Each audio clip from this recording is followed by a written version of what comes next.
Gumawa ako ng sariling hamburger. Ang sarap kasing ikain. Ang tanong kung mauubos ko ba ito ngayon. Ito tayo ng hamburger. Homemade. Ala Lucy. Ayan o. Daming palaman. Napakalaki nito. Tumutulo pa.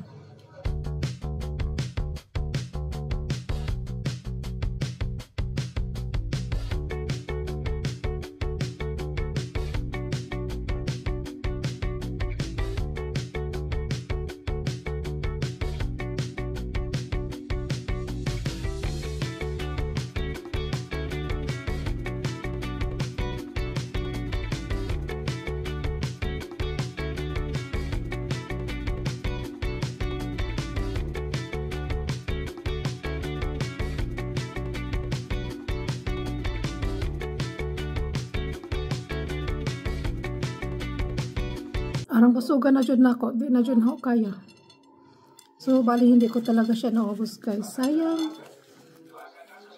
Pero, hirap naman pagpilitin. Baka mamaya labas ko lang. So, ito yung natira. Malaki-laki pa. Thank you for watching. Bye-bye.